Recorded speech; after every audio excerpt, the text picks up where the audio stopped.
Caiu? Ah, não. Olá a todos e todas. Boa noite. Estamos aqui começando mais um Revelando Shakespeare. E no início do começo da nossa live, o nosso convidado caiu, mas ele já está voltando. Foi combinado aqui.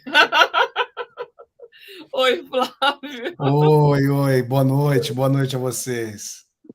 Pessoal. Boa noite, Flávio. Que suspense, Flávio. Não faz isso com a gente, que já aconteceu várias vezes esses suspenses, né, Valéria? Pelo amor de Deus, hein, Flávio? Comporte-se!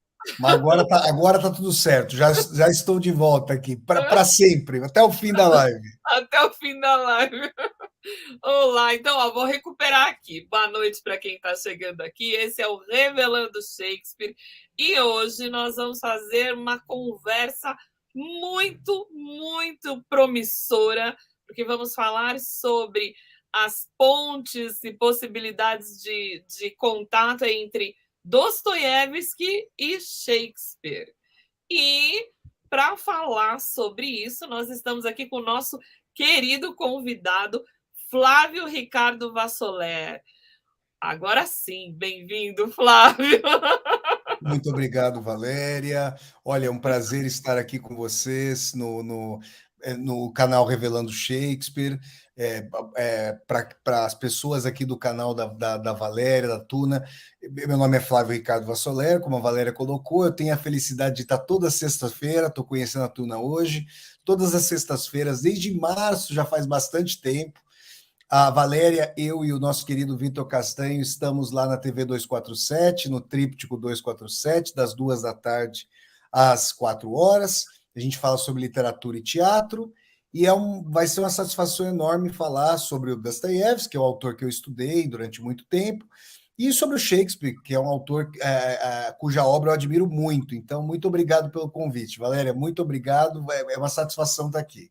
E pedir para o pessoal que acompanha o meu canal já se inscrever aqui no canal da nossa querida Valéria, no Revelando Shakespeare aqui, que vocês já se inscrevam e conheçam a programação aqui da Valéria, que é de muita valia, sobre um dos grandes autores da história da humanidade.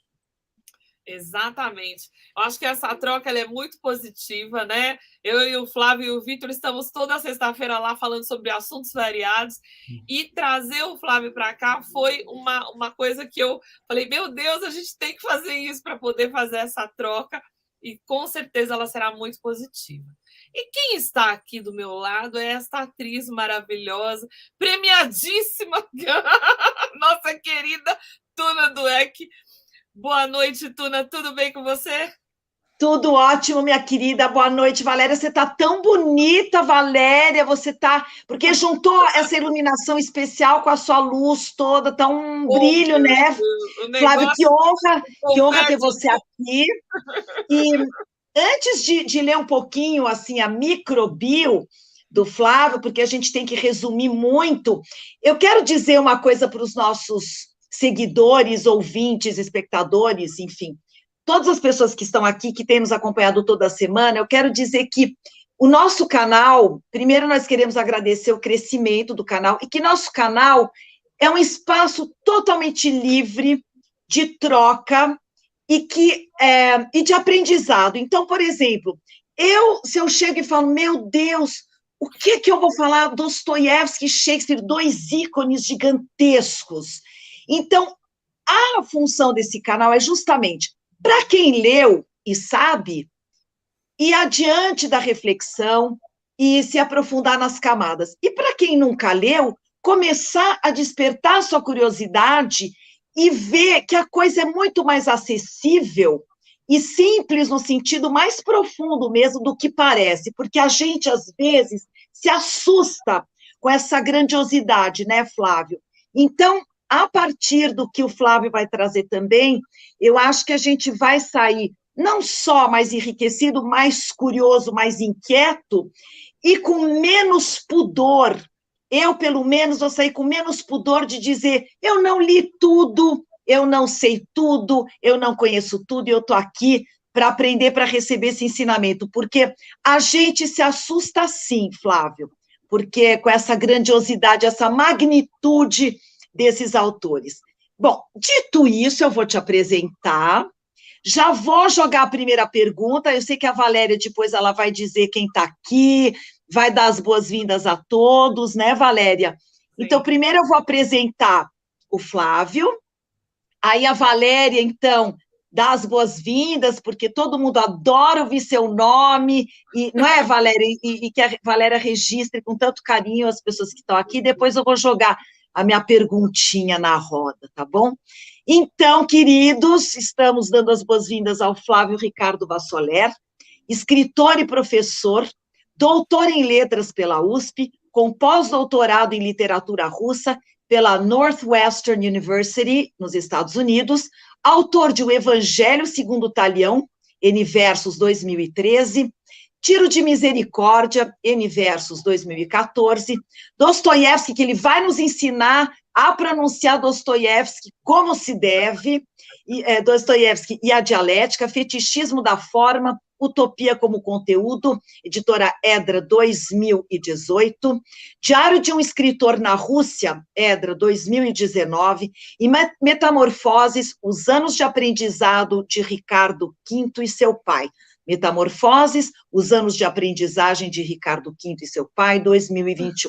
É youtuber, sim, esse grande intelectual também é youtuber, influencer, no seu canal Flávio Ricardo Vassoler, e participa do programa interessantíssimo, toda sexta-feira, Tríptico 247, com a nossa grande Valéria e o Vitor Castanho, falando sobre literatura e teatro.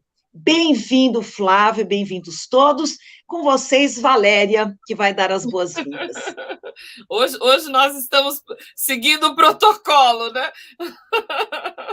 Olha, eu estou dando aqui boa noite para a Josi Ferreira Gomes. Ela está falando boa noite daqui de Jaguaruna, Santa Catarina. Chuva e literatura. Amo, muito bom. A nossa querida Lucide Conto, que sempre está aqui conosco.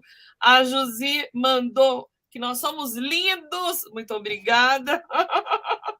E que toda troca é bem-vinda. Muito bom. A Maria Lúcia Leite dando uma boa noite aqui para a gente. E é isso. Eu queria só corrigir, né, Flávio? Flávio não é Flávio, não é Quinto, né? Brincadeirinha. Mas eu adorei isso de você ser... Conta aí como é o nome direitinho da... Eu acho que agora, depois que eu lancei o livro, pode ser V, pode ser Quinto, acho que aí vai ficar... Então, mas como é o Ricardo...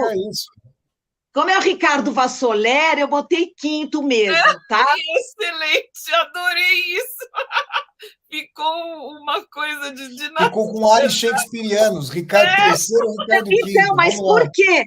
Eu sei que é V, por quê? Porque tem V pontinho, tem um pontinho de Vassoler, mas eu não quis ir no lugar comum, não quis ser convencional e falei Ricardo V.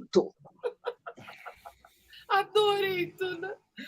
E agora, já que você me provocou, é o seguinte, Ricardo. Flávio Ricardo.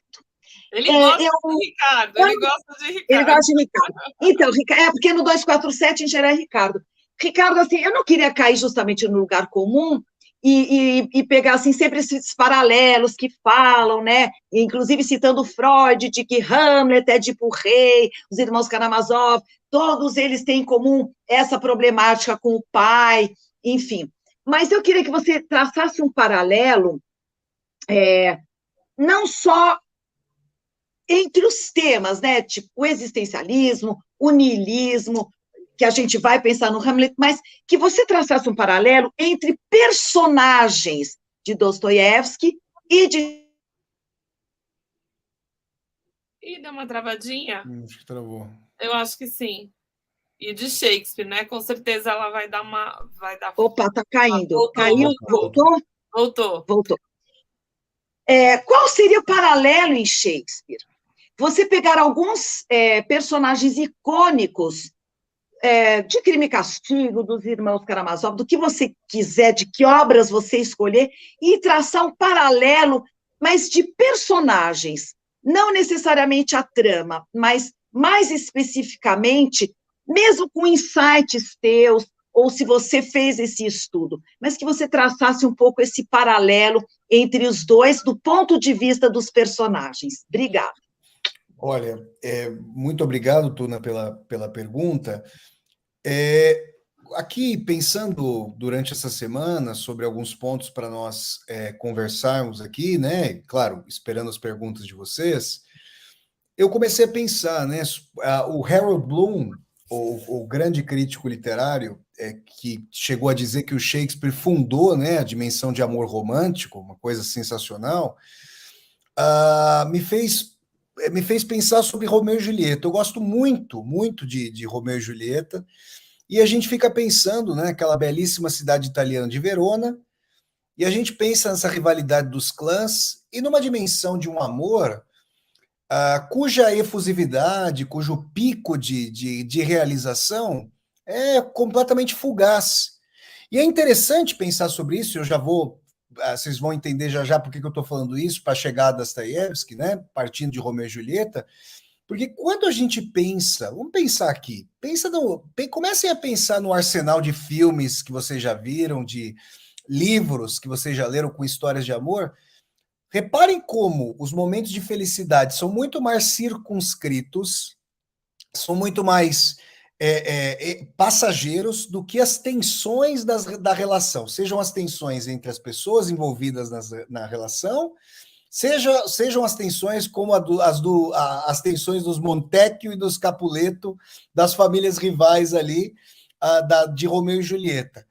E isso traz uma dimensão, eu me lembro daquela cena icônica do Romeu e Julieta com Frei Lourenço, e aí a Julieta empolgada, dizendo que as estrelas eram testemunhas, que o amor ali ia se perpetuar, e o Frei, que deveria ali estar dizendo justamente, né, que a união seria eterna, tinha uma dimensão, sintomaticamente, quer dizer, um clérigo, alguém, um religioso, ele tinha uma dimensão bastante lúcida ou cética, entre a lucidez e o ceticismo, porque ele começa a falar, olha, já presenciei, já testemunhei muitas juras e já vi no que essas juras iam dar. Então, eu quero trazer primeiro essas três personagens e o amor delas, inclusive colocando o Frei Lourenço, que parece uma personagem menor, mas que tem uma voz de lucidez e ceticismo, vinda da instância religiosa, para mostrar que uma temática, mas também com essas personagens, importante de Shakespeare para Dostoiévski é aquilo que a gente vai falar.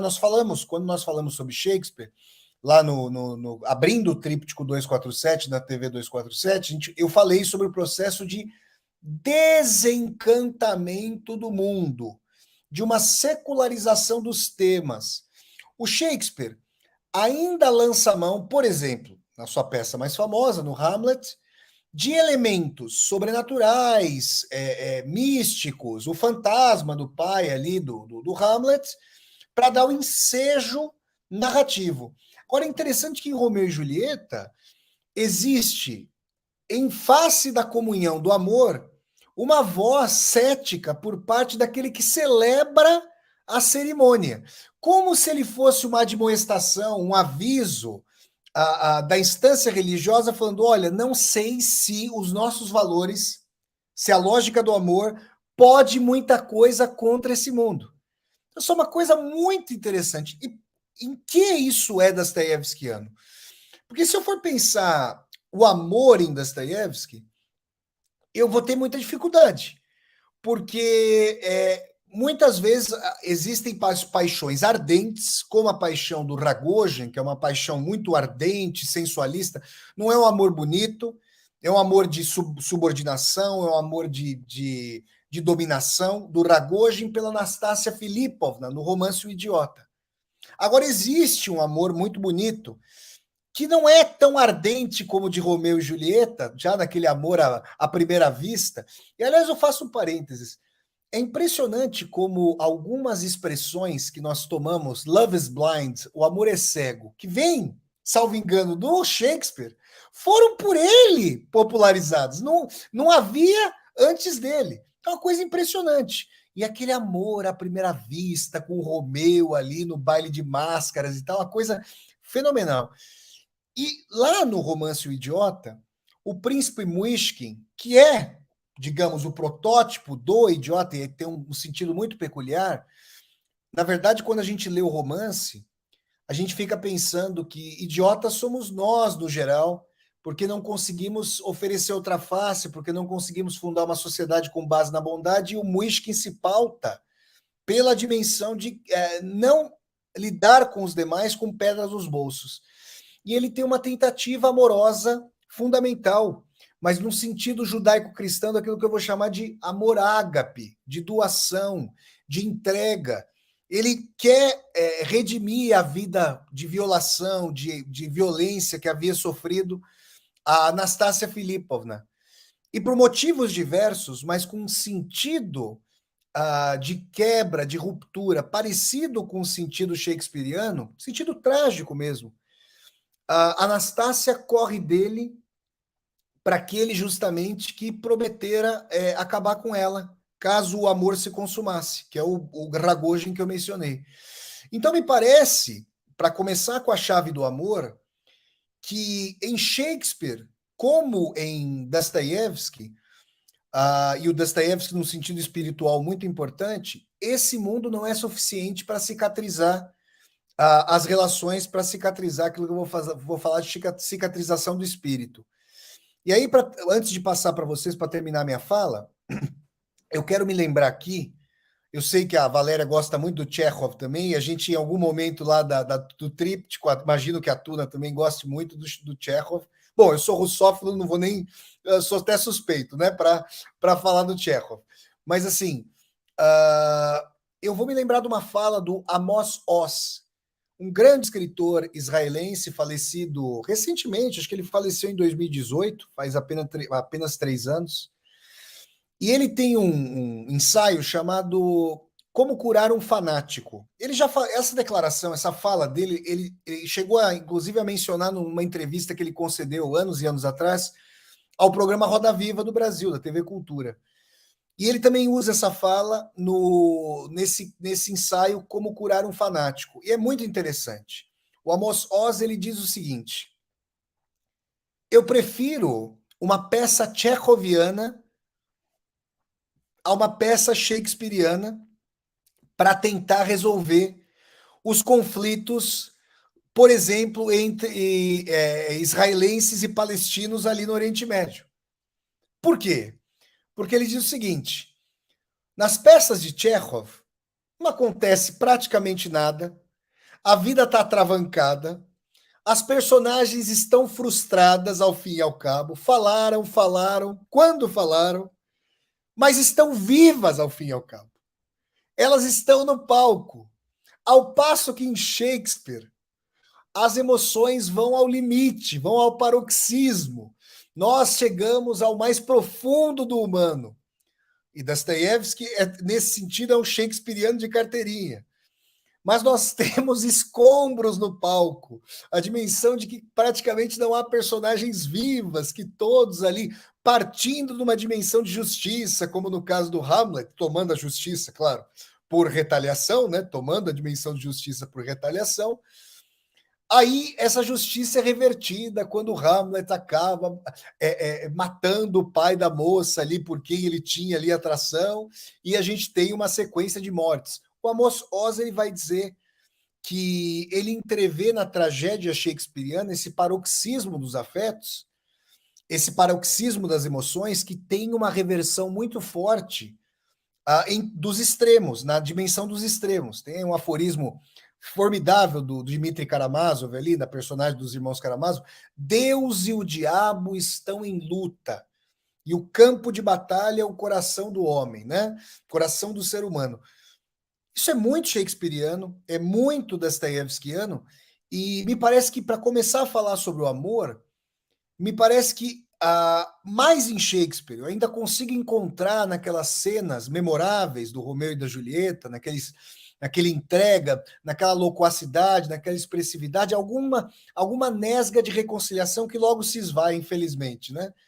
Em Dostoiévski, a gente parece caminhar entre os escombros que o Shakespeare vai legando, e existe uma tensão uma tensão ou quase uma impossibilidade de se irmanar.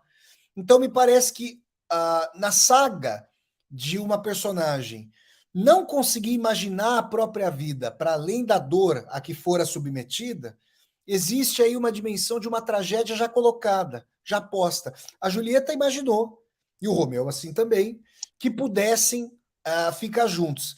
Eles fundaram no nosso imaginário uma dimensão de reconciliação, de amor, que precisa ser muito vertical, porque quando a gente sobe até o cume, a gente fica feliz com a visão da planície, mas se olharmos um pouquinho para baixo, já vem a vertigem, com medo da queda. Então, me parece que a verticalidade em Shakespeare como em Dostoiévski, ela é muito importante para ambos, nessa escatologia, nessa força, porque a tentativa de esparramar a lava do vulcão fica mais difícil. A tentativa de fazer com que as relações se prolonguem. Isso é algo que os dois partilham muito, num caráter quebradiço da plenitude. É difícil imaginar a plenitude em Dostoiévski como em Shakespeare. Plenitude no sentido de realização plena, de reconciliação. Nesse sentido, eu acho que a gente tem uma primeira chave aí para falar dos dois. Nossa, muito obrigada. E você, Valéria, me perdoa só completar uma coisa que agora essa fala do Ricardo me provocou, no mínimo, dois insights. Um deles é o William Blake, o casamento entre o céu e o inferno, porque você falou dessa dialética, e a outra é o Camus. Me veio o Camus, o absurdo da vida, porque ele fala que a principal questão filosófica ou ontológica é a questão do absurdo da vida, é o suicídio, né? Porque com esse absurdo da vida, ele fala, você tem que imaginar Sísifo feliz. Como é que você consegue viver algo tão absurdo como a própria vida? E não é, Valéria? Toda essa resposta do Ricardo, assim, ela realmente trouxe essa ebulição toda, esses insights, essas digressões gigantescas, né? Essa própria dialética entre a vida e a morte, que não consegue, obviamente, se separar, e essa verticalização da qual você fala, né? E assim, só para completar, como é que é a questão da redenção dos humanos? Porque você falou muito do idiota e dessa questão que me surgiu essa questão filosófica mesmo. Como é que fica a redenção do caráter humano ou do humano, então, em Dostoiévski e em Shakespeare? Olha, aqui pensando em Hamlet, por exemplo, me parece que existe ali, é uma questão para a gente colocar, a transcendência. Shakespeare é um autor ali que traz a ingerência do sobrenatural, do transcendente, para ensejar a realização dos conflitos dentro da peça, imanentes. No caso de Dostoiévski, ele está pensando. Por que eu estou falando isso em Hamlet? Porque você tem o fantasma do pai do Hamlet, que vai até os guardas ali do castelo e que dá com a língua nos dentes, aliás, que revela que houver uma perfídia ali entre a mãe do Hamlet e o seu tio, eles tendo se tornado adúlteros e amantes, e conspirado ali contra o então rei da Dinamarca. E aí se faz uma dimensão shakespeariana, hamletiana, de um ímpeto. Me parece que, me corrijam se vocês discordarem de mim e tal, mas me parece que, em termos shakespearianos, existe uma dimensão do devassamento da lógica do poder, das relações do poder, do ímpeto da ambição, dos sentimentos bastante afetados por essa sociedade cortesã, por essa lógica de disputa. E aí a redenção hamletiana seria realizar a justiça, ou talionicamente, né, um justiçamento para a situação do seu pai, que recebera a traição ali da esposa e do irmão, né? E o que é interessante é que Shakespeare mostra que no caminho é em direção a uma causa que nós tomaríamos, se nós tomarmos, claro, isso está muito incrustado no que é humano, né? Desde o Código de Hammurabi, o olho por olho, dente por dente, como algo justo. Se a gente tomar isso como algo justo, e de fato, quando mexem com alguém que é muito caro para nós, a gente toma isso, e é bom que a justiça, se houver uma justiça maior do que a retaliação, que nós sejamos impedidos de fazer isso, é claro. No meio do caminho, ele se junta à perfídia, porque um inocente como o pai dele acaba sendo vitimado pela sua adaga, pela sua espada. Então existe em Shakespeare uma dimensão de que o joio e o trigo estão bastante conjuminados nesse mundo. Uma reversão da causa justa e injusta. Então, o que é justo em face de alguém que teve o pai morto? Se o Hamlet teve o pai morto, ele vai ser alguém que vai matar o pai da sua amada. E ela ali cometendo suicídio, seu irmão querendo do Hamlet se vingar, a equivalência, digamos, das mortes, os corpos ali que se mataram, o herói primeiro e depois o herói segundo, porque a causa do filho que quer vingar o pai se equivale à do Hamlet. E é como se Shakespeare dissesse justamente aquela imagem do som e a fúria da vida significando nada, uma imagem terrível para uma dimensão da vida. Nesse sentido, nesse preciso sentido, me parece que não as vozes mais tétricas, pessimistas e nihilistas do Dostoiévski, parece que o Dostoiévski corroboraria com as suas vozes, suas personagens mais infernais, suicidas, como Kirillov, do Romance Os Demônios, Dostoiévski corroboraria esse inferno shakespeariano.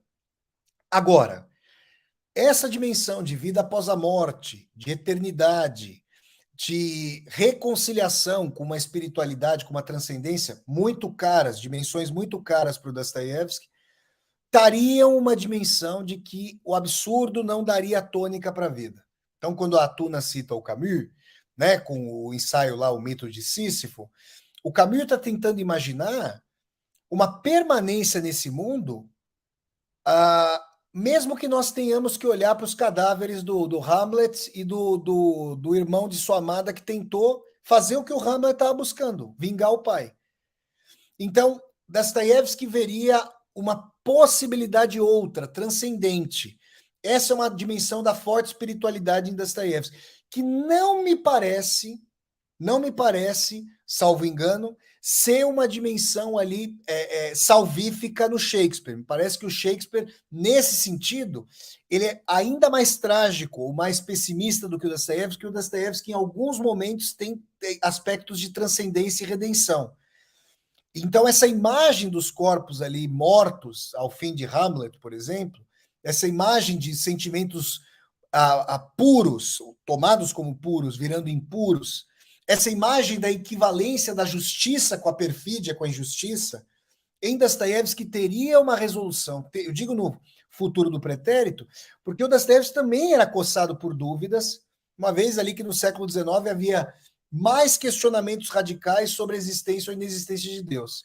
Então, me parece que existem algumas saídas, alguns caminhos dostoiévskianos que não vejo tão esboçados em Shakespeare no sentido de um apego de que a transcendência, de que a divindade vai chegar a isso. E aí, para terminar minha fala, é óbvio que eu, falando de Hamlet, eu preciso me remeter necessariamente àquela caveira, ao símbolo máximo aí, universalmente conhecido do Shakespeare, que é a dimensão do ser e do não ser, da vida ou do suicídio, da morte, da dimensão de permanência. Existem alguns encaminhamentos de resposta em Dostoiévski para esse ser ou não ser.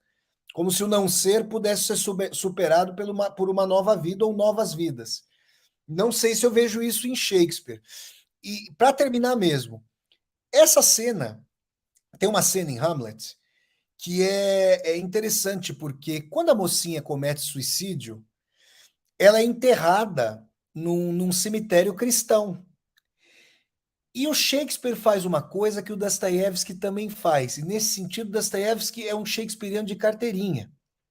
O Schopenhauer, no Mundo como Vontade e Representação, filósofo alemão Arthur Schopenhauer, ele diz que o que ele admira em Shakespeare é que qualquer saltimbanco, mesmo um clown ali, um bobo da corte, uma figuração, ele consegue constelar o mundo a partir de si. Ele não é só uma marionete do autor, ele tem uma complexidade.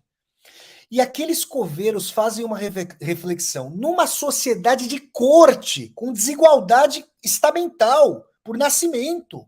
Não é uma dimensão de que a pessoa, que já é horroroso na nossa época, o rico e o pobre, mas é uma dimensão de que a pessoa nasceu numa posição, que horror, né? Na humanidade, meu Deus do céu, que a pessoa nasceu numa posição e era tida como superiora, porque nasceu naquela posição.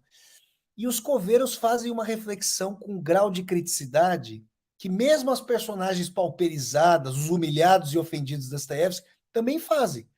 Que é assim, gozado, né? Fôssemos nós os suicidas aqui, e eu quero ver se os nossos corpos seriam enterrados aqui nesse cemitério cristão. Agora, como é a corte, como é uma nobre, aqui estamos nós perfazendo o rito e tudo mais. Veja, uma personagem lateral, que obviamente não é, está longe de ser a personagem central da peça, perfazendo um papel de uma crítica social democrática antes do tempo, avant la lettre. O Shakespeare apontando por uma vontade de sociedade diferente daquele horror estamental. Então, me parece que em Dostoiévski, como em Shakespeare, os focos de discussão, os focos de intensidade são policêntricos. Existem tramas policêntricas em Dostoiévski, como em Shakespeare. Ou, para usar o termo bakhtiniano, polifônicas de múltiplas vozes. E isso é mais um fator aí de paralelismo, considerando-se, então, essa diferença que eu não sei se vocês vão concordar comigo, que eu tendo a traçar de um caminho redentor transcendental em Dostoiévski e algo mais difícil de entrever nesse sentido em Shakespeare. Maravilha, maravilha. Olha, tem vários comentários que eu vou ler daqui a pouco, mas antes eu queria fazer uma pergunta para você, Flávio. Claro. Como é que a gente pode falar? Existe como a gente dimensionar esses dois mundos? Você pode fazer um paralelo desses dois, o mundo de Dostoiévski e o mundo de Shakespeare, do ponto de vista da perspectiva humana, né? Você entende? Como é que você entende esses dois universos? Existe uma conduta em Shakespeare, valores, uma ética que é diferente de Dostoiévski? Como é que é isso? Existe como é que é esse sentido da vida? Você consegue dar esse paralelo? Não sei se é uma pergunta muito ampla. Não, mas... eu acho que eu entendo, eu acho que eu peguei o sentido da sua pergunta. Muito tempo atrás, bom, já faz bastante tempo, foi no ano de 2011, quando eu fiz o exame lá para entrar no doutorado, 10 anos já, né, gente? Aliás, fiz 40 anos ontem. Fiz 40 anos ontem, exatamente. No mesmo dia que Dostoiévski. Gênio de Dostoiévski! Exato, nós fazemos aniversário no mesmo dia.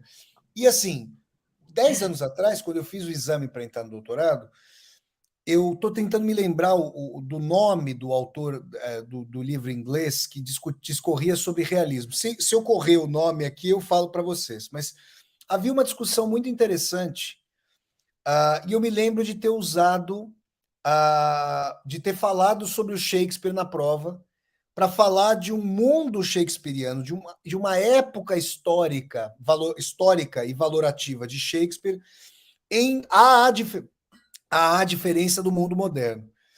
Por exemplo, quando Shakespeare recorre a motivos bíblicos ou da antiguidade greco-latina, por exemplo, numa peça, a Valéria sabe que eu gosto muito dessa peça do Shakespeare, o Júlio César, nós temos aí uma dimensão de que a história tem motes de reiteração. E era assim que, até a época de Shakespeare, antes do estabelecimento da modernidade, era assim, tradicionalmente, que se via a história.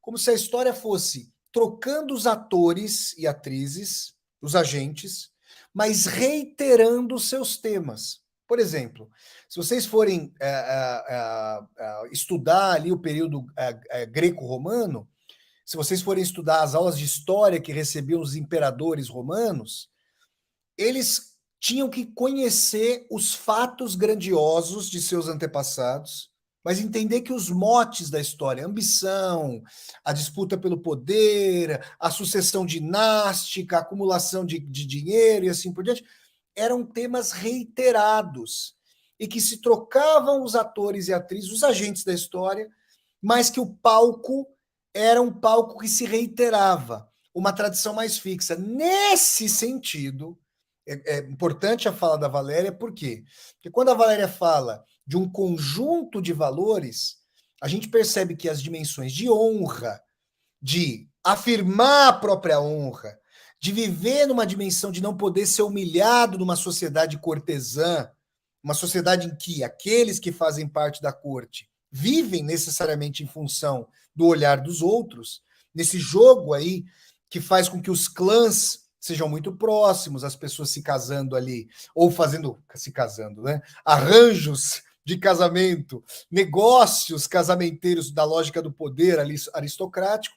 Então parece que existe uma constelação, um mundo exteriormente mais estático, mas com um fervilhamento de afetos, de pulsões, de valores, de raivas, de sentimentos, os mais fervilhantes.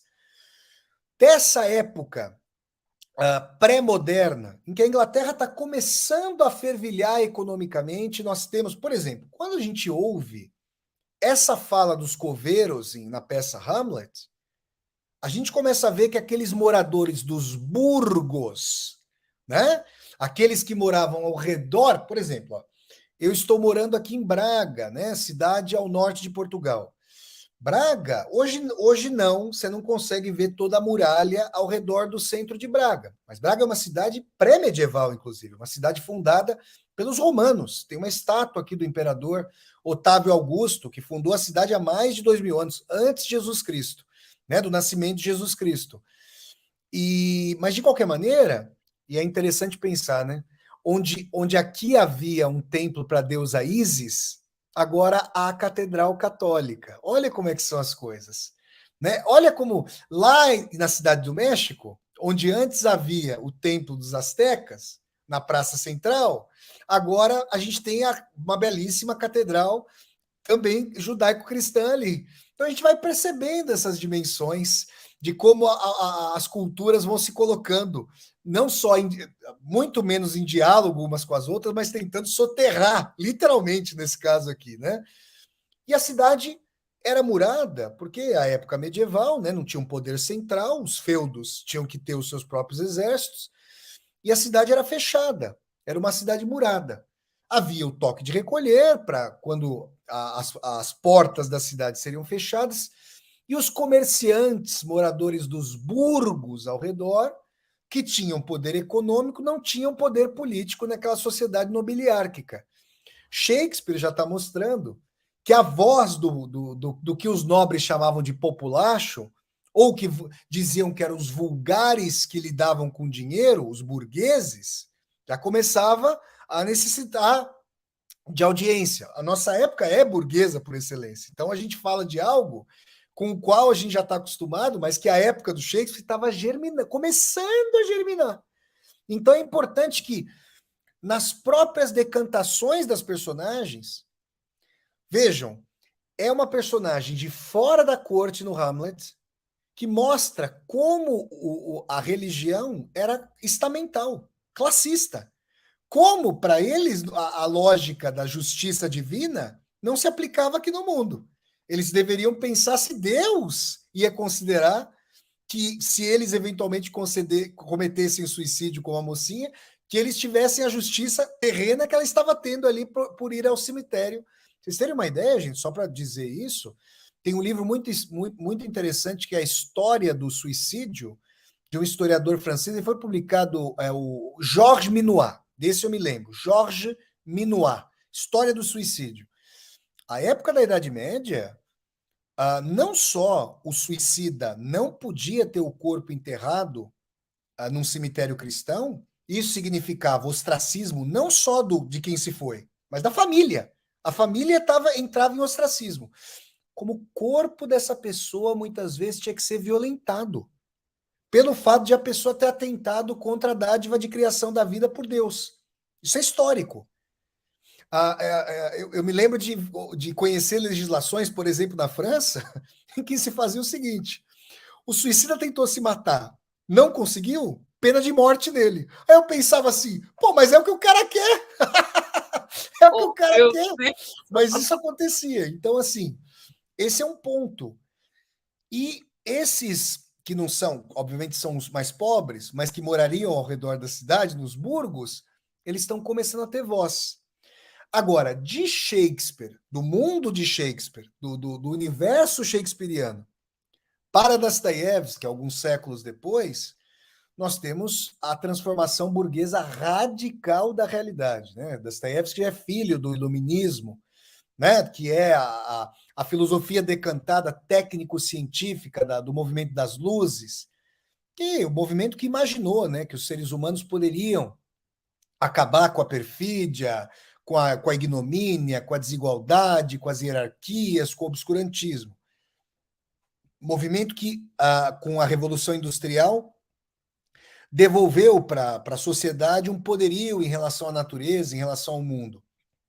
Então, esses valores dostoiévskianos, em relação a Shakespeare, fazem com que Shakespeare se aproxime mais nesse código de honraria, de um Dom Quixote, que está tentando afirmar um código de nobreza, numa época que já está se mercantilizando, e Dostoiévski está mostrando como cada uma das pessoas, inclusive elas próprias, podem se instrumentalizar, se utilizar, eventualmente erradicar a existência da outra pessoa em prol de determinados fins, meios com vista a fins. Então, me parece que o mundo dostoiévskiano, ele tem muito menos assentamento, ele é muito mais infernalmente relativista, instrumental, como a nossa época, que levou às últimas consequências à alienação, à falta de compaixão, de empatia. O mundo de Shakespeare, ele é germinalmente trágico, ele é trágico, mas ele se assenta num código de valores que as personagens tomam para si, mesmo que o ferindo de morte, muitas vezes, mas que as personagens partilham.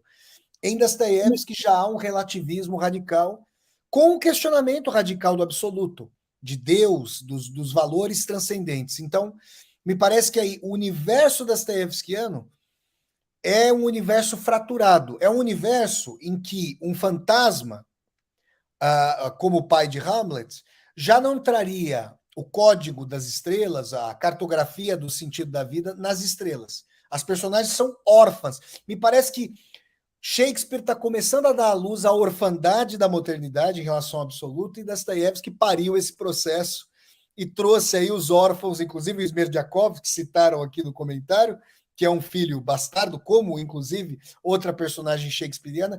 Me parece que, nesse sentido, Dostoiévski tem um drama, tem uma tragédia que não se dá apenas, digamos, como se fosse pouco, mas que não se dá apenas num círculo mais estável de relações ou de valores.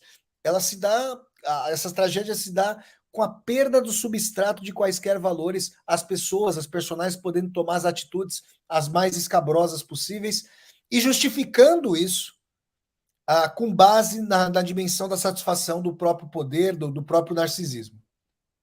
Então, você daria uma dimensão quase que utópica ao Shakespeare, porque me lembrou, quando você estava falando, me lembrou um pouco os Cavaleiros da Távola Redonda, Rei Arthur, Excalibur, a honra, a lealdade, né? Então, quando você estava falando do universo shakespeariano, me remeteu muito a isso, muito a um pouco essa utopia. A gente quer acreditar que o humano possa transcender, ele possa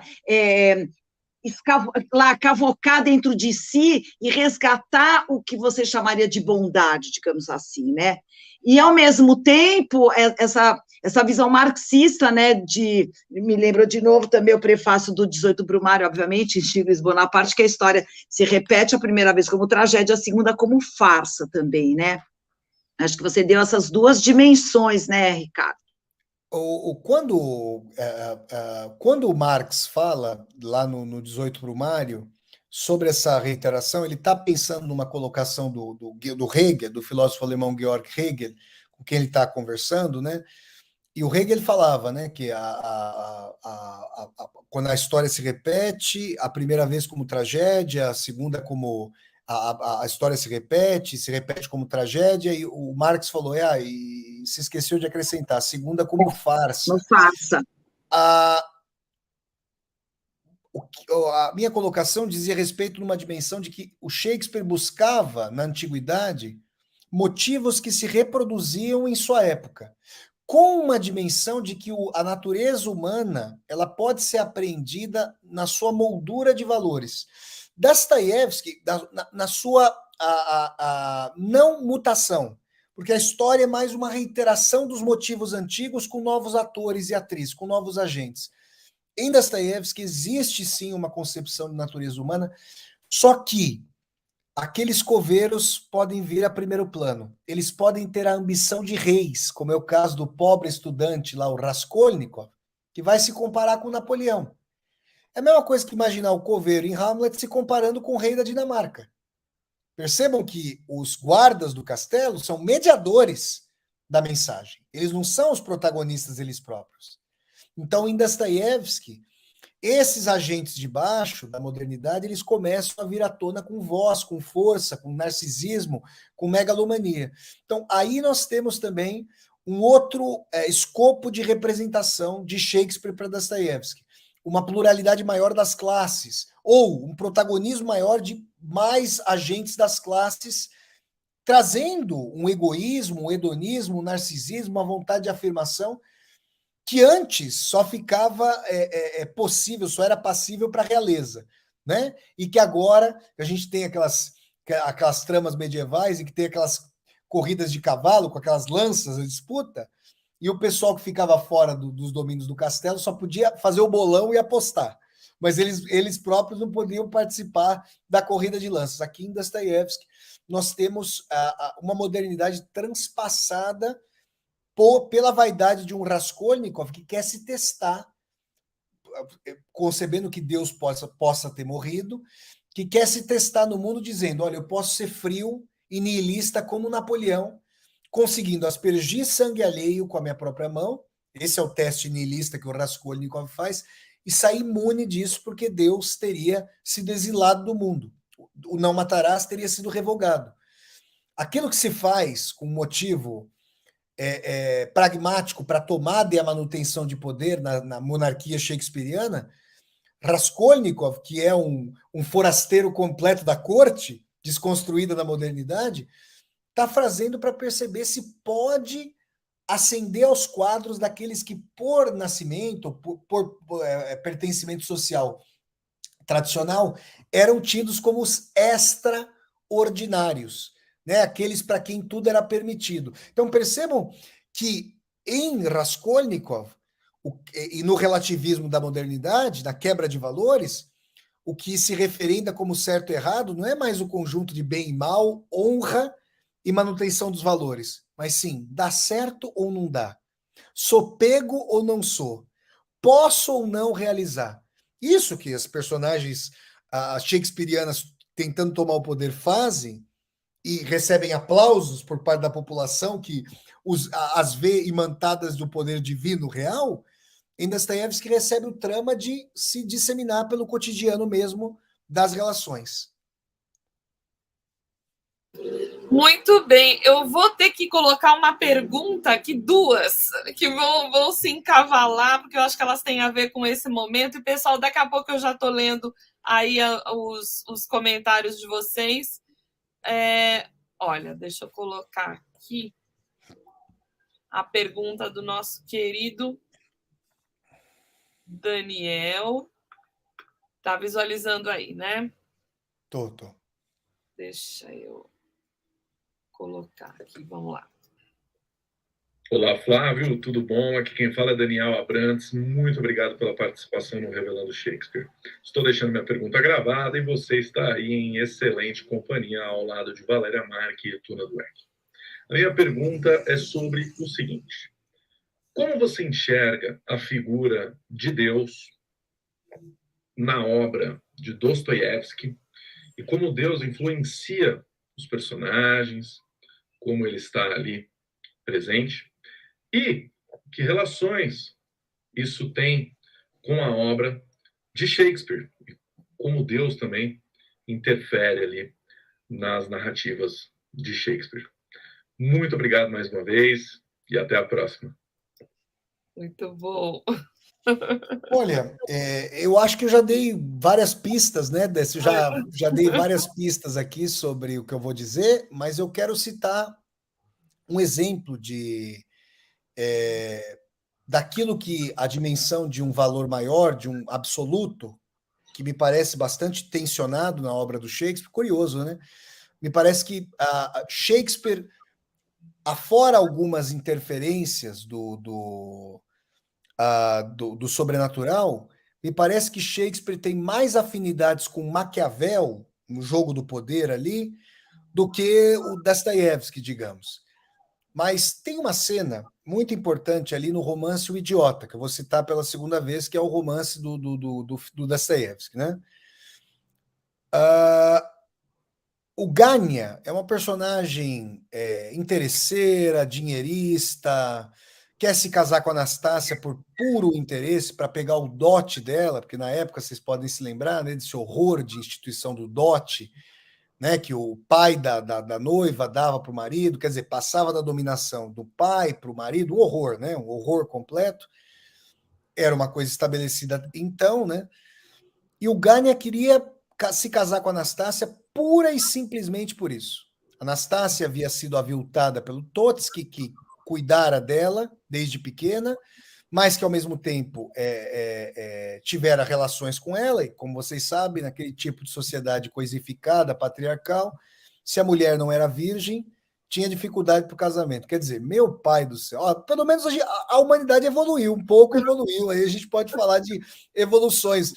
Aí a Tuna está fazendo... Mais ou menos, né, Tuna? Um pouquinho, pelo menos, né, gente? Mas, pelo amor de Deus, isso aí, a gente sabe que tem lugares que é complicado. Mas, olha, isso aí é uma coisa simplesmente atroz, né, da gente imaginar. Mas, de qualquer maneira, o Muishkin, no aniversário da Anastácia Filipovna, né, eu não vou descrever passo a passo aqui a cena, mas o Muishkin, ele é chamado pela Anastácia, e o Muishkin é uma fusão entre Jesus Cristo e Dom Quixote, vejam vocês. Dostoiévski tentou imaginar uma personagem sumamente boa, que não tivesse pedra nos bolsos, cujo ego fosse com o outro e não contra o outro, como muitas vezes, infelizmente, acontece na nossa vivência com as pessoas. E que tivesse essa firmeza de propósitos, de sonhos de olhos abertos, vamos dizer assim. E a Anastácia pergunta para o Muishkin, que não mentia, se ela deveria se casar com o Ganya. E ele diz que não. E olha que ele alugava um quarto na casa do Ganya. Depois disso, eu já estou pulando bastante da cena, mas depois disso, o Ganya e o Muishkin se encontram na casa do Ganya. E ele, exasperado com tudo o que havia acontecido, achando que perdera o bilhete da loteria, vocês já veem por quê, ele vai lá e dá uma bofetada na cara do Muishkin. Ele dá uma bofetada na cara do Muishkin. E o que a gente fica pensando? Bom, a maioria de nós, ao tomar um tapa, é quase reação instantânea, né? Quem puder revidar, vai revidar. É quase imediato, instintivo. Opa, não sei se a Tuna caiu. Daqui a pouco ela volta. Tudo bem.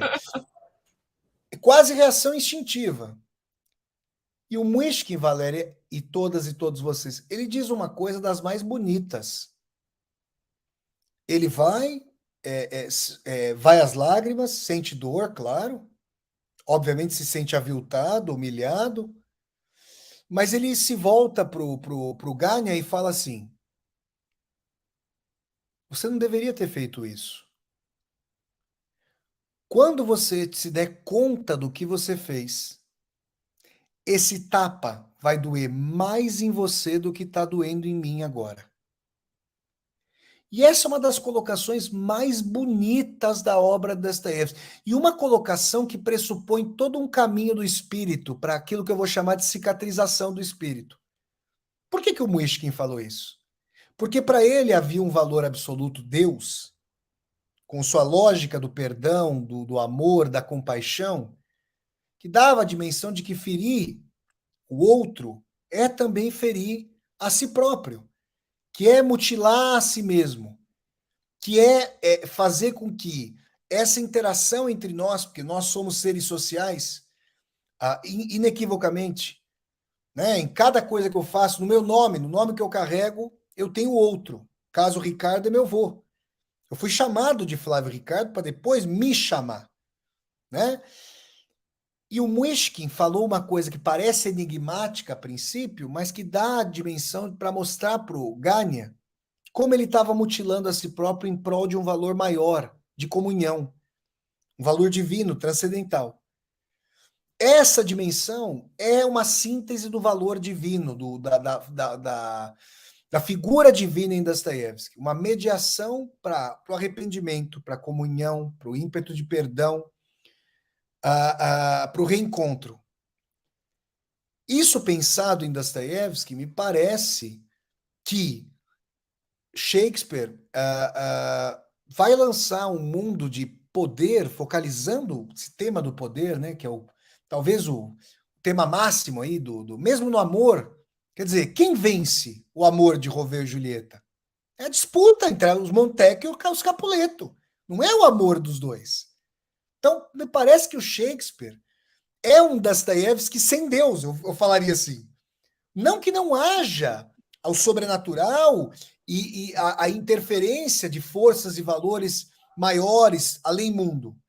Mas me parece que o encarniçadamente humano em Shakespeare, que essa imagem dos corpos empilhados, da falta de perdão, do ardor da vingança, como o ímpeto de vingança, a ambição, são temas, são personagens encarnadas em Shakespeare, né? Então,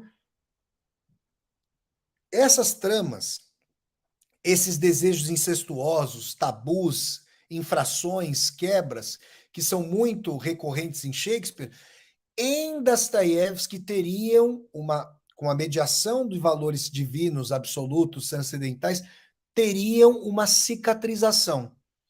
Essa me parece, como eu já havia dito no começo da minha fala, uma diferença entre Dostoiévski e Shakespeare. É como se, para arrematar minha fala, a condição humana atormentada de Shakespeare, em Shakespeare e em Dostoiévski, para Shakespeare e para Dostoiévski, encontrasse um purgatório para chegar a um paraíso, para falar dos 3 universos da Divina Comédia, em Dostoiévski por meio da eternidade, por meio de Deus, por meio da espiritualidade. Coisa que não me parece dada imediatamente em Shakespeare, e me parece que as imagens de tantas mortes, tantas destruições em suas peças, vêm à tona nesse sentido. Olha, muito interessante. Eu tinha uma pergunta do Vitor, mas eu acho que ela já foi respondida, mas eu queria só comentar a pergunta que ele colocou, né? Ele colocou: uma pergunta que eu tenho seria a dimensão da ética normativa que a gente vê em Shakespeare e em Dostoiévski.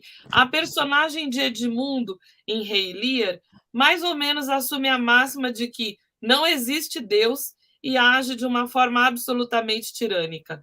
Como isso se relaciona à ideia apresentada em Irmãos Karamazov de que, caso não houvesse Deus, tudo seria permitido, né? Ele faz um raciocínio aí que combina com o que você acabou de falar. Me parece assim, para o Edmundo,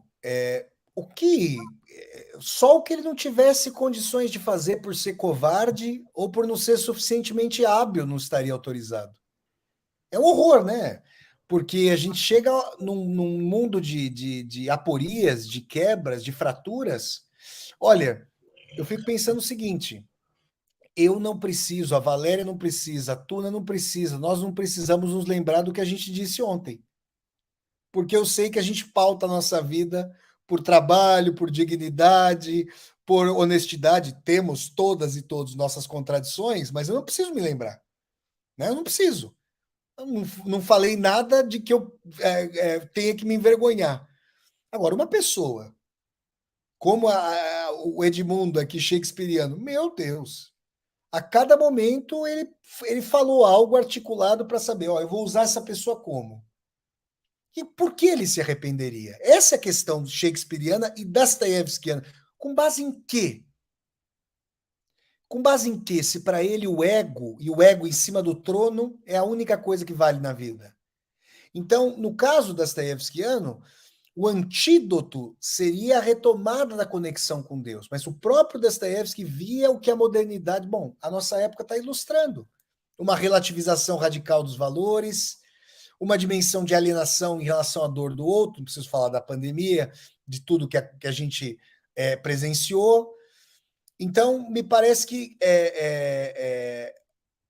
a ética normativa escrita na abóboda celestial, com o estilhaçamento dessa abóboda, faz com que os ordinários, como Raskolnikov dizia, acreditem que do começo dos tempos até a nossa época os valores são os mesmos, e porque eles são de autoridade, eles são respeitáveis e a serem respeitados por si sós, mas os extraordinários, e cada vez mais pessoas entendem que podem manejar os valores e as pessoas como bem querem, vão dando a tônica para uma época. Então, nesse sentido aí, a gente tem um encaminhamento mais nihilista de Shakespeare para Dostoiévski, com direção aqui à modernidade.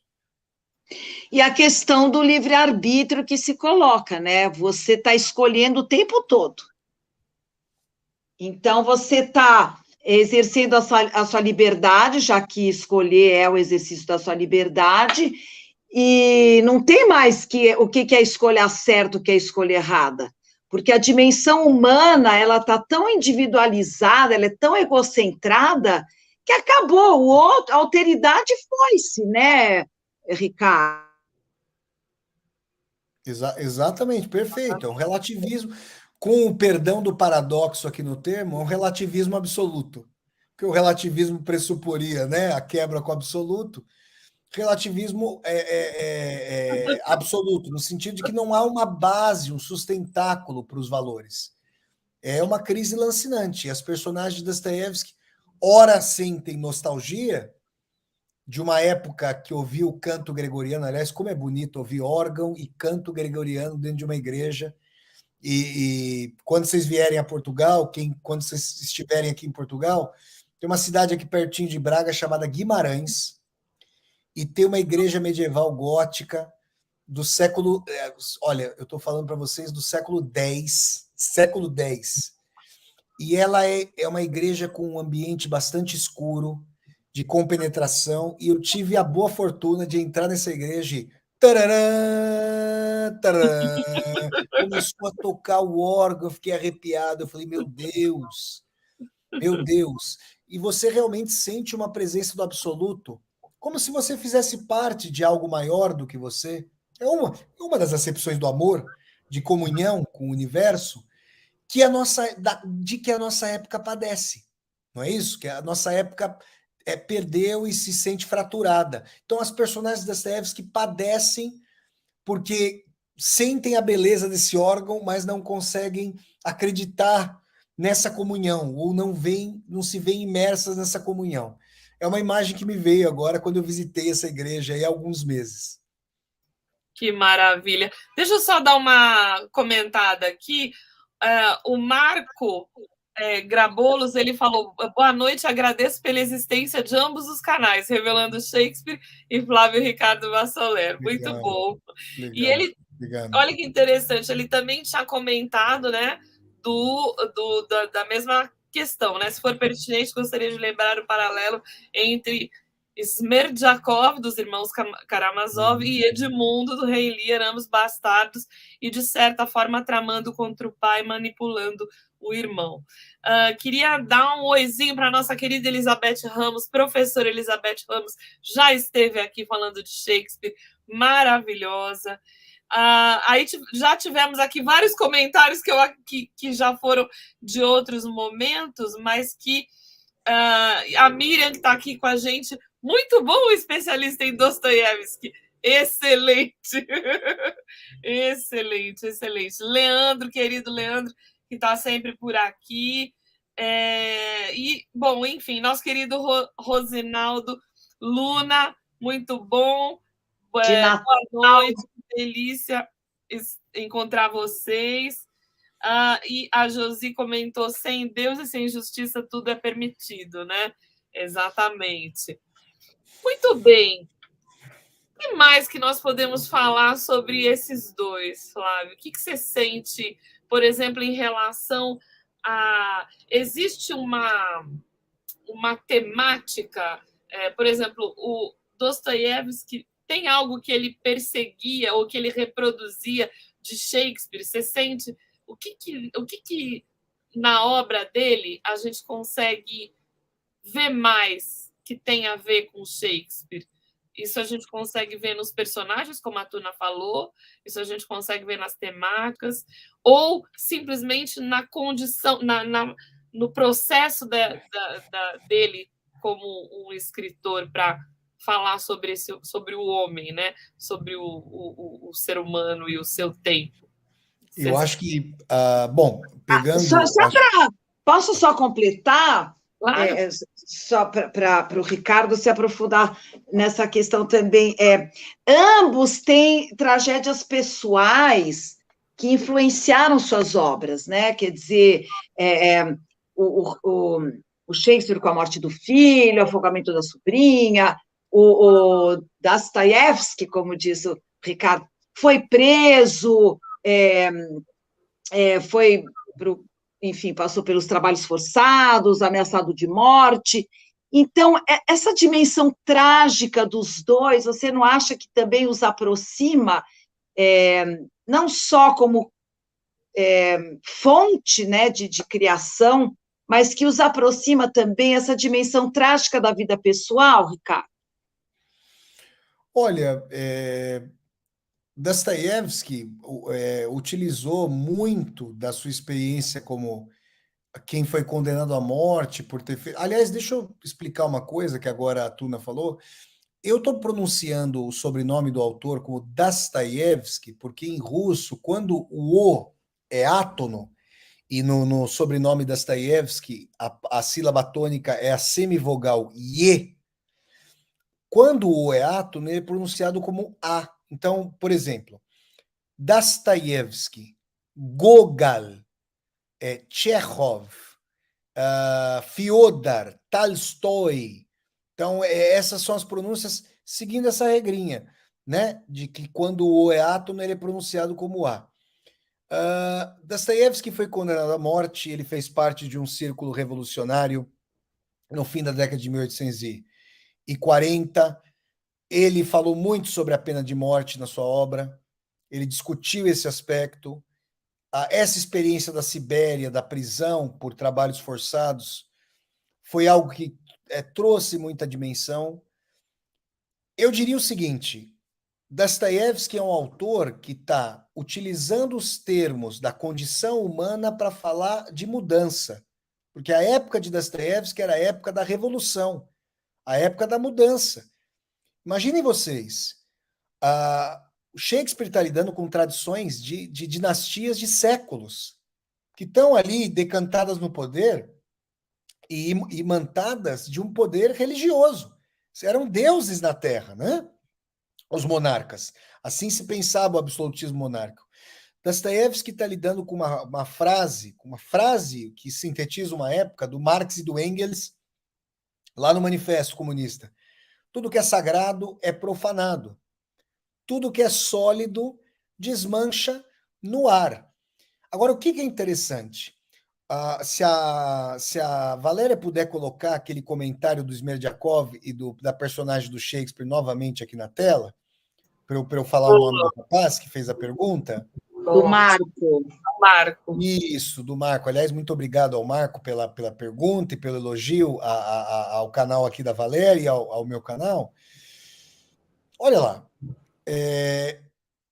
O rei Lear quer matar o pai para tomar o poder. Mas a dinâmica, digamos, tem uma... Não sei se a Valéria consegue achar, se for possível colocar. Eu sei que é de improviso. O Vitor, a gente fala lá, ele vai lá e acha. O Vitor é a jato, né? Exato. Ele acha rapidinho. Mas olha só. O que você quer que eu ache? Tem um quadro chamado Ivan o Terrível, com o seu filho Ivan morto em 15 de novembro de 1561. O nome do quadro é esse, de um pintor russo chamado Ilya Repin. Olha que coisa interessante. Essa é a dinâmica da nobreza. O Ivan o Terrível matou, olha o apelido dele, Ivan Grozny, em russo. Ivan o Terrível. Minha Nossa Senhora. Aliás, fez cada coisa que até Deus duvida. Olha essa expressão. Vocês já pararam para pensar na profundidade dessa expressão, até Deus duvida? Porque assim, como é que Deus pode duvidar em face da sua onisciência? Mas faria tremer até a própria divindade.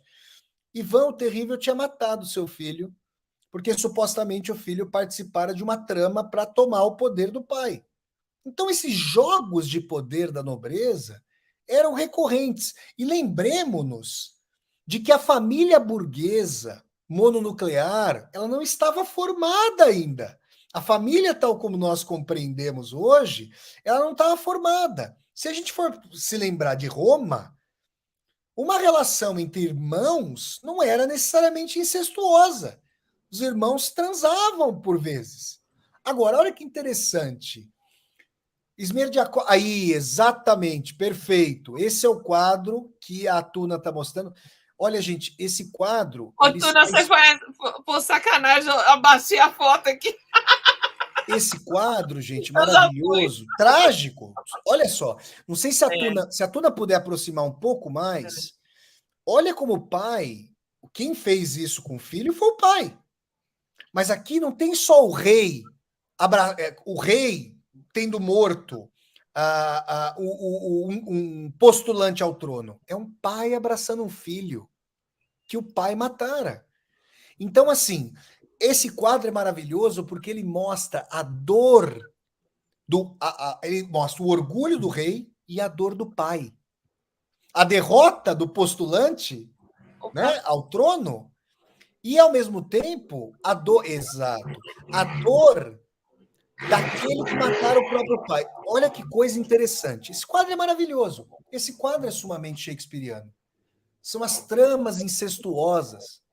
É uma rainha que é adúltera com o irmão do rei para tomar o trono. E aí o filho vai vingar. E o filho diz que vai passar por cima da mãe, que pode matá-la. Tem uma dimensão incestuosa, tem uma dimensão fratricida. Olha o que o Marco colocou. Qual que é a trama de Os Irmãos Karamazov na sua radicalidade shakespeariana? É um filho tido como bastardo. E, aliás, tido como bastardo por quê? Porque o canalha, o monstro chamado Fyodor Pavlovich, teria estuprado, teria violado criminosamente, obviamente, de forma criminosa, hedionda, a mãe do Smerdyakov. E aí ele teria... o Smerdyakov teria nascido. Agora, a morte do pai, nós podemos especular, é uma morte em prol da herança, é uma morte em prol de... O pai com P minúsculo os nihilistas podem dispor da vida do pai com P minúsculo, porque quem é que está morrendo? O pai com P maiúsculo. O pai celestial. Então aqui nós temos um mote shakespeariano que não é, digamos, para ocupar o filósofo inglês Thomas Hobbes, ele chegou a dizer ali na sua obra Máximo Leviatã que não há vácuo no poder. O poder é sempre ocupado. Esse é um mote shakespeariano. O trono precisa estar quente. Alguém vai se sentar ali. E se for necessário passar por cima do filho do Ivan, que se passe. Nesse quadro sumamente shakespeariano, né? Em Dostoiévski é o seguinte: o trono está sendo derretido. O antigo trono está sendo derretido e os burgueses vão fazer anéis de ouro para vender. Eu vou usar o ouro do trono para fazer anéis de ouro. Então aqui a gente tem um mote shakespeariano da disputa fratricida, da disputa entre irmãos, da disputa de um filho com um pai por amor de uma mulher, aí, como a Tuna colocou ali do começo, o complexo de Édipo e tudo mais, mas para reconfigurar as balizas do poder, para dizer que o antigo poder acabou. E acabou o antigo poder que não é só o político permanece. Poder atemporal, transcendental. Então aí a gente tem um mote shakespeariano, mas para uma mudança radical de horizonte aí, cotejando, digamos, Shakespeare e Dostoiévski. Maravilha, maravilha. Olha, alguns comentários aqui, deixa eu ver.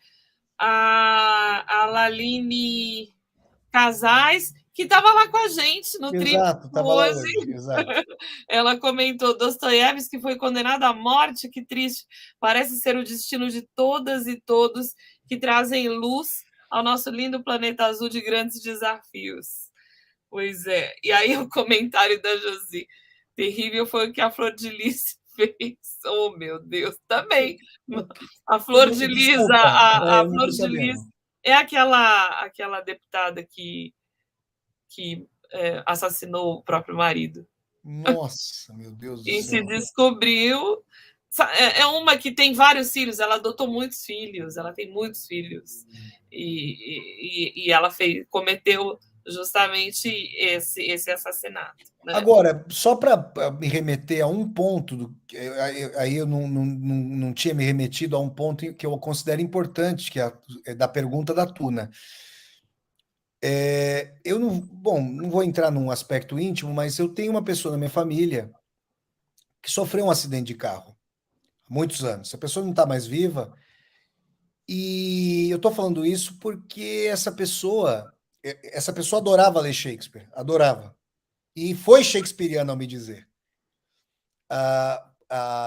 Quando nós conversamos uma vez no hospital, quando essa pessoa estava prestes a morrer, ela falou assim: como reconfigurar uma dimensão de justiça na vida se a tragédia é irrevogável do meu corpo? Se ela é irrevogável da minha vida? Porque, assim, por mais que uma tragédia seja hedionda, a menos que nós sintamos seus reflexos sísmicos em nós, que é uma coisa muito do humano, a gente ainda vai achar muitos caminhos para falar: amanhã vai amanhecer. A gente vai achar caminhos para isso. Um filho morrer afogado. Quer dizer, como é que fica a organização da justiça? Para quem que você olha? Para quem que você pergunta? Porque é irrevogável. Como é que isso é revertido? Então é interessante essa pergunta da Tuna, porque me parece, sim, que esse tipo de tragédia, e uma tragédia de proporções... Às vezes você não consegue encontrar nenhum culpado, digamos, né? Você buscaria até um culpado para poder justamente fazer o que o Hamlet está buscando fazer. Então me parece que sim, me parece que no caso shakespeariano, muito fortemente, existe uma noção de que a felicidade é fogo-fato, é vã, é som e fúria se dissipando, é o sopro da vela que vai, e nós temos, ao fim e ao cabo, a vela derretida, né? O fogo derretendo toda a cera.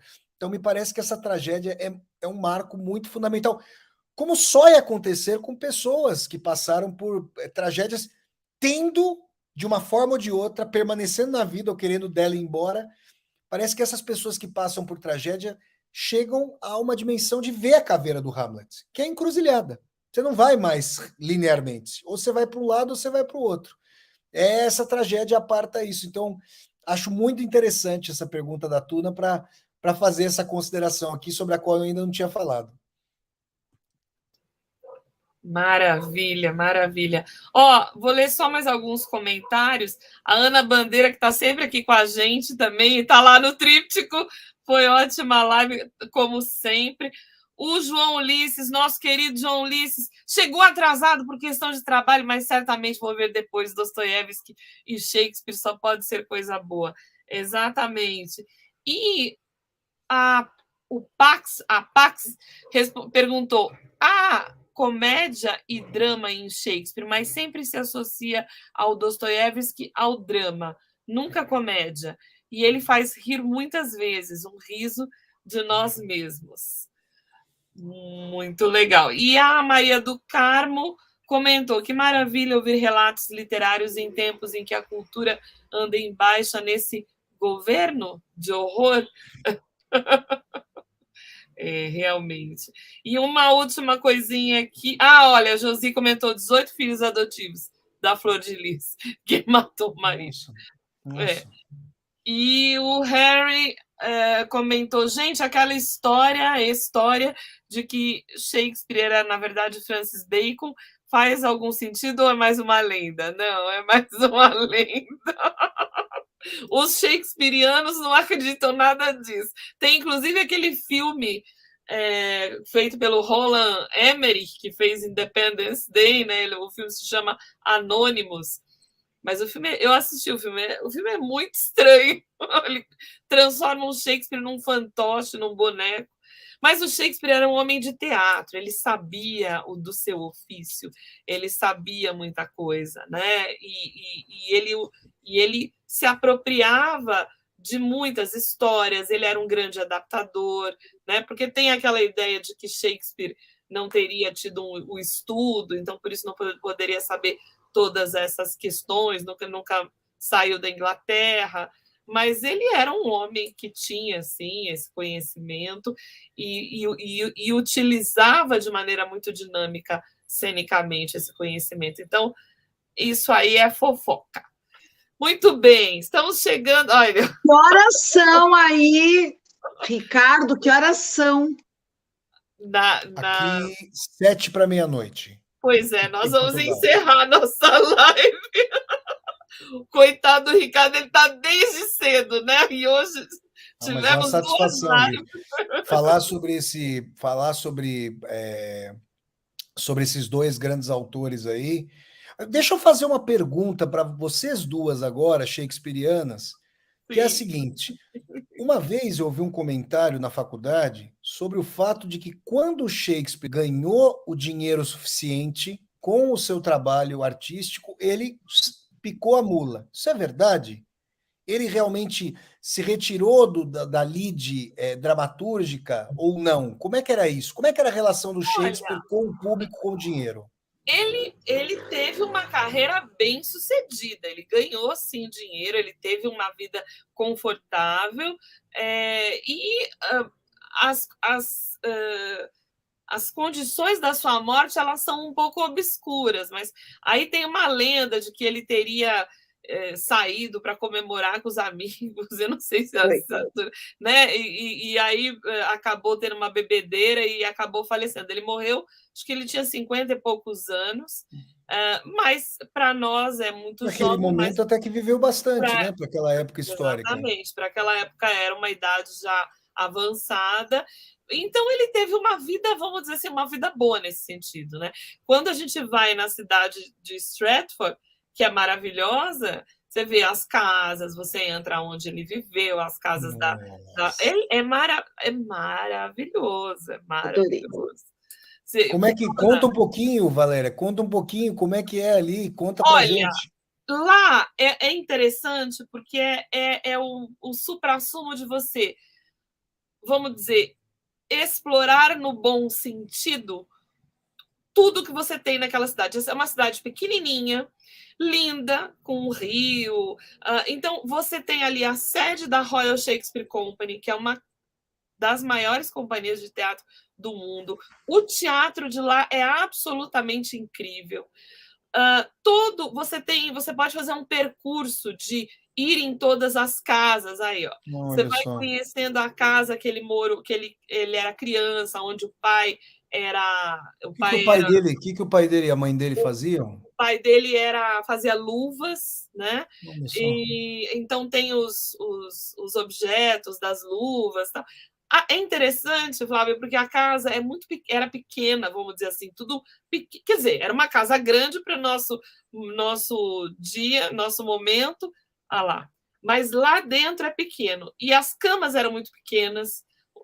Eles dormiam sentados, as pessoas Você está brincando? Porque era costume na época, porque eles achavam que se você deitasse, viria algum demônio, algum ser do mal para te pegar. Então eles dormiam recostados. Entendeu? Ai, minha Nossa Senhora. Gente, o Meu pescoço Deus. devia doer até a alma. Né?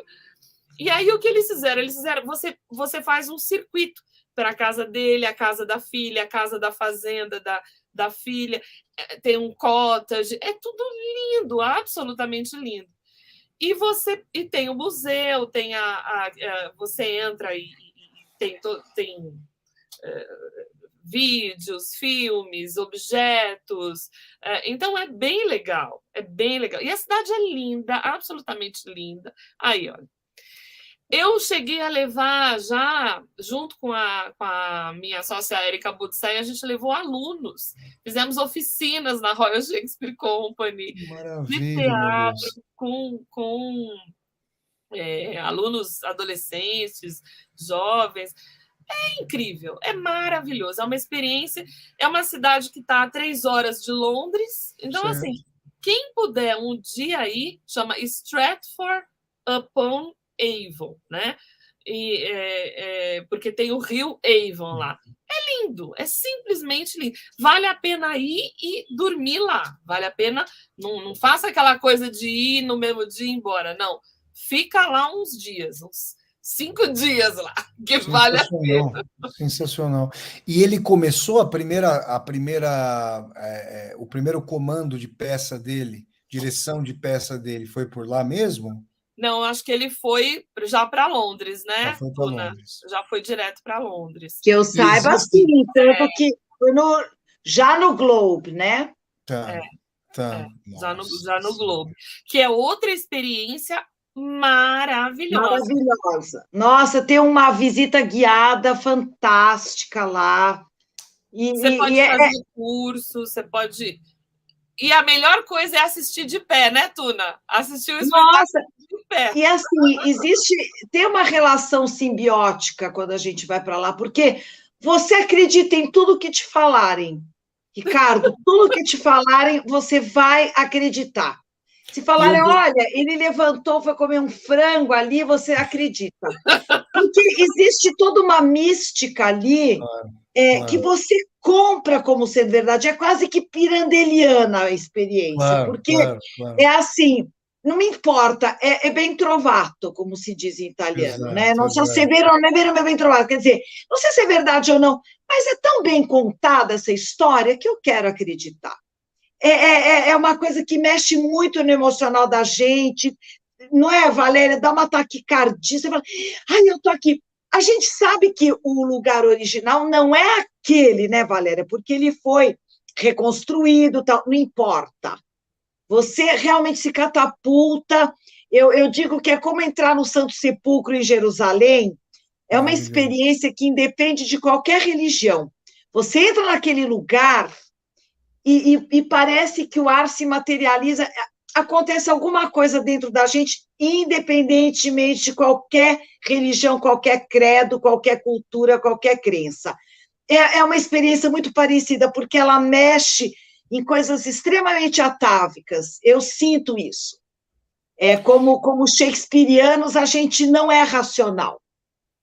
E me falem uma coisa, como está a situação da leitura de Shakespeare? Por que eu estou perguntando isso? Porque parece que pelos temas que ele mobilizou, ele vem essa cultura triste de cancelamento, de questionamento, vem, por exemplo, o Bergman na Suécia.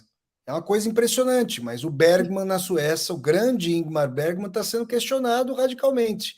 Como é que está isso no universo do Shakespeare, tanto nos Estados Unidos quanto na Inglaterra? Vocês têm acompanhado isso? Como é que estão essas questões, gente? Isso me preocupa muitíssimo. Sim, isso está acontecendo, sim. Acho que nos Estados Unidos acontece. Meu Deus. Em algum, agora não estou recordando o país, era Finlândia, não sei, eu não me lembro agora, mas tinha essa proposta também de cancelar, de não se estudar, mas de tirar ele do estudo.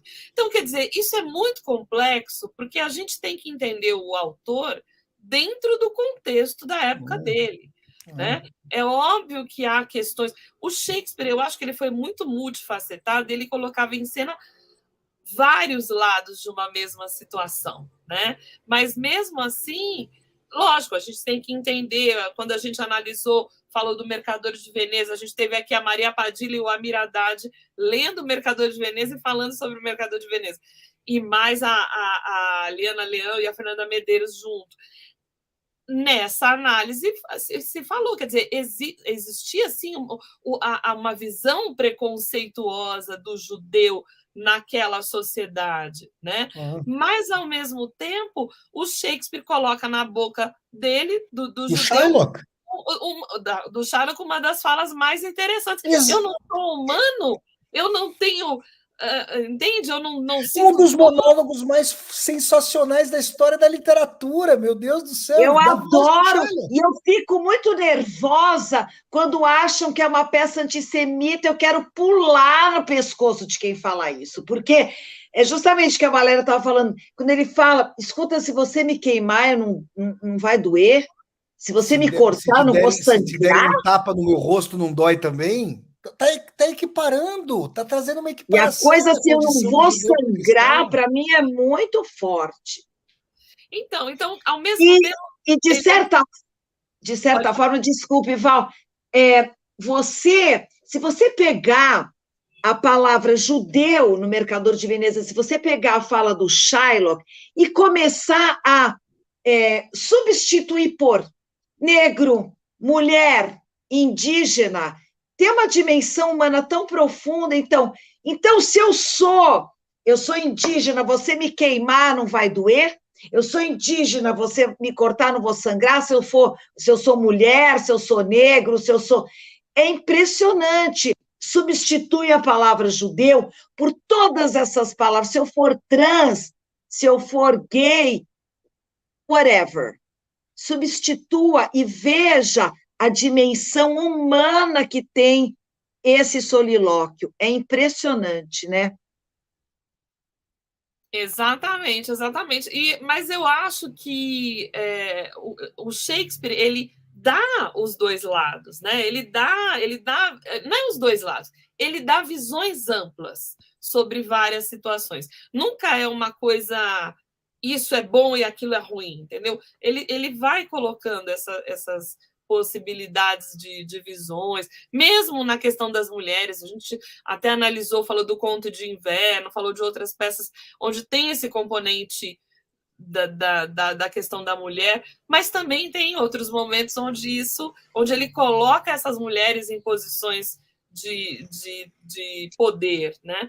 Então... O Gustavo perguntou, Gustavo é o Mercador de Veneza, a gente estava falando do personagem do Shylock, que o Gustavo perguntou de que peça a gente estava falando.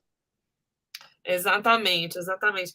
Então, acho que nós vamos ter que lidar com isso, né, Flávia? Porque nós estamos num momento onde há esse questionamento que está num nível descontrolado. Eu acho que o questionamento ele precisa acontecer em muitos níveis, mas ele está dando tiros para todos os lados. Eu acho que vamos chegar, talvez, num momento em que essas coisas se arranjem melhor. Eu espero que não joguem o bebê junto com a água do banho, né? Então, exatamente. Deus, gente. Então, você sabe que é muito interessante o que você está perguntando, Ricardo, porque na semana que vem a gente vai fazer uma live, né, Valéria, justamente sobre a distorção da realidade. Então, você perguntou justamente isso. Você já entrou agora no universo da fake news, você já entrou no universo da distorção da realidade, do cancelamento, como você disse. Então, olha como é atual essa live de hoje, além de ser teu aniversário do Dostoiévski ontem, mas que a atualidade da live de hoje é impressionante, né? Porque a partir dessas digressões todas, a gente chegou no momento atual, né? E a partir também de todas as colocações dos espectadores aqui hoje, nossa, eu estou impressionada com essa comunicação com o momento de hoje, né? Exatamente. Porque daqui a pouco, assim, se nós pudermos fazer uma edição crítica, então, do Shakespeare, acrescentando notas, prefácios, pós-fácios, a gente aprende com o Shakespeare. Que é isso? O que eu aprendi de psicologia, o que eu engrandeci a minha percepção poética do mundo com Shakespeare, o que eu aprendi da condição humana, da ambição, da vingança, dos afetos, como é que eu vou deixar de ler isso? Quer dizer, eu posso contrastar, por exemplo, eu posso entender que se o Shakespeare vivesse hoje, as demandas para ele escrever as peças seriam outras, ou seja, ele teria que considerar outros aspectos. Isso é muito salutar.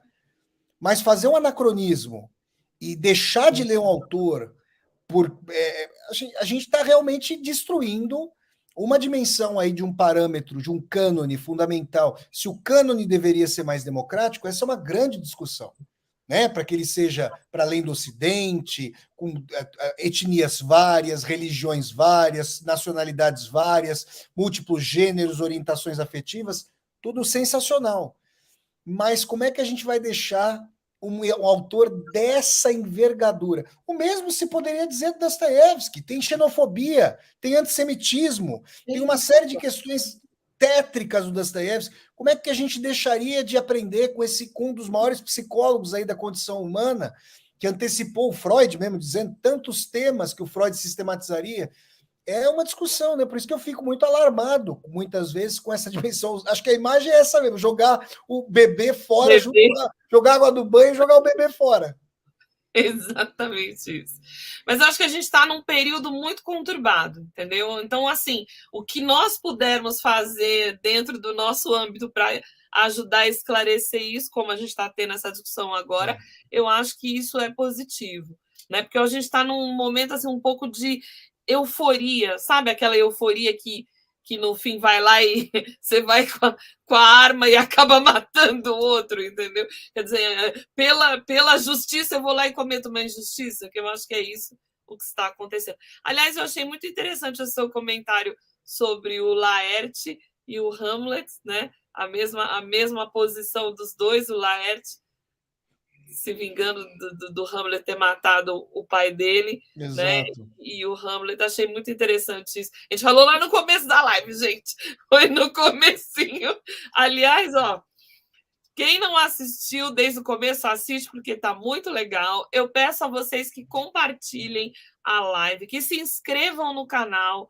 A gente tem muita gente que assiste aos nossos vídeos, mais da metade não está inscrito ainda, então se inscrevam no nosso canal, se inscrevam no canal do Flávio, que é maravilhoso, Flávio Ricardo Vassoler, sigam a gente no Instagram, mandem suas perguntas, semana que vem nós teremos um convidado maravilhoso, que é o professor José Roberto Ochea, vai ser uma maravilha.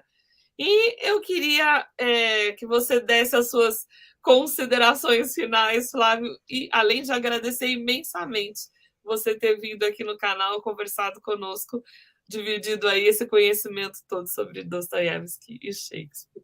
Olha, muito obrigado, querida Valéria, a quem eu tenho o prazer aí de encontrar toda sexta-feira virtualmente. A gente ainda, apesar da gente em São Paulo, quando eu morava em São Paulo, a gente morava no mesmo bairro, que era o Butantã, eu ainda não tive a oportunidade de conhecer a Valéria pessoalmente, porque eu, desde o começo do ano, estou morando aqui em Portugal. Tive a oportunidade hoje de conhecer virtualmente a Tuna, uma simpatia, vocês duas muito inteligentes, eloquentes, fiquei muito contente, muito obrigado pelo convite, e foi uma oportunidade aí maravilhosa para conversar sobre alguns, né, temas de aproximação entre o Dostoiévski e o Shakespeare, que bebeu muito no outro, no caso do Dostoiévski, tendo lido muito do Shakespeare, e tematizado questões do ciúme, questões shakespearianas nas suas obras, com universos muito distintos. Então, eu espero aí que a gente tenha conseguido dominar alguns pontos, e são visões distintas. Eu espero, eu tenho muita admiração por ambos. Sou suspeito para falar do Dostoiévski, que afinal dediquei mais de uma década da minha vida para a obra dele. Mas eu amo muito Shakespeare, eu aprendi muito com a obra do Shakespeare, muito, muito. E assim, eu espero, isso é a Valéria sabe, acho que ela até imagina o que eu vou falar, espiritualmente, eu espero que o Dostoiévski esteja certo contra os escombros do Shakespeare. Obviamente eu espero isso. Mas assim, a gente tá com uma cara shakespeariana na contemporaneidade, a gente tá com uma cara ali de fim de Hamlet, que pelo amor de Deus, assim, né? Mas assim, é uma admiração muito grande. Quero pedir para o pessoal, eu deixei aqui, eu falei para a Valéria que ia fazer isso, eu deixei também o meu Instagram rolando. O pessoal que está aqui no meu Instagram e o pessoal que chegou aqui ao canal Revelando Shakespeare a partir do meu canal, que acompanha o meu trabalho, se inscrevam aqui no canal da Valéria, da Tuna e do Daniel, façam a inscrição, toquem a sinetinha, para vocês poderem receber as notificações, porque é um canal de altíssima qualidade, muitos debates, convidados. Então, eu agradeço muito e muito obrigado pela oportunidade para poder falar desses dois gigantes aí da criação e do pensamento. Muito obrigado, gente. Que maravilha. Tuna, você quer dar as suas despedidas? Só agradecimentos mil, que brilhantismo, que generosidade de compartilhar e de se colocar assim de uma maneira tão íntima, né? Porque você se colocou de uma maneira inteira, plena, compartilhou sentimentos muito pessoais também, histórias também digressões pessoais, dolorosas, enfim. É isso, a gente tá junto nesse momento de, se não for verdadeiro, não nos interessa. Então, só te agradecer a Val sempre, minha parceiraça, mas você, Flávio, realmente, você engrandece, você enriquece, e eu quero te agradecer pela sinceridade, pela transparência e por essa plenitude que você trouxe. Obrigada a todo mundo que está aqui e até a próxima. Tem um recadinho aqui para o Flávio. Parabéns pelo seu aniversário, professor Vassoler. Muita arte, saúde, paz, amor, sucesso, prosperidade, enfim. Desejo-lhe vida e vida em abundância. Olha que beleza. Obrigado, mas eu vou terminar com uma frase, já que ele falou do iluminismo, do La Rochefoucauld, né, que é um pensador francês. Eu posso falar em francês depois em português? Pode, porque você é muito chique. Fala e daí não, então eu vou falar só em português. Não, eu adoro o seu francês. Fala que é muito bonito. Ele falava assim: nul ne peut être loué de bonté s'il n'a la force d'être méchant. Toute autre bonté peut être impuissance ou faiblesse de la volonté. Ou seja, você só pode ser chamado de bom se você tiver a força de ser mal, porque qualquer outra bondade pode ser impotência ou fraqueza da vontade. Nossa, formidável. Então, como a gente estava falando, né, ele falou tanto da bondade, falou tanto do idiota, que eu amo o idiota. É isso. Muitas vezes o que a gente acha que é o bom, a pessoa boa, ela é fraca. Ela não soube dizer não. Então, se você não tiver essa dialética, que dentro de você tem tudo, e é uma questão de escolha, então o bem e o mal não existem. Quer dizer, não é que eles não existem, não tem valor. Se você não escolher que você vai por aquele caminho. E é o que a gente está vivendo hoje, nessa questão da escolha e para onde você vai realmente. E que cada ato tem uma consequência. Que eu acho que a conclusão também dessa live de hoje, a partir de tudo que o Flávio falou, de tudo que a gente comentou, qual é a consequência de tudo que você escolhe fazer, né? É isso que tem a ver com Dostoiévski e Shakespeare, né? Excelente. Muito obrigada a todos que estiveram conosco até agora. Nos vemos na próxima semana com mais um Revelando Shakespeare. Um beijo a todos. Obrigada e até já já.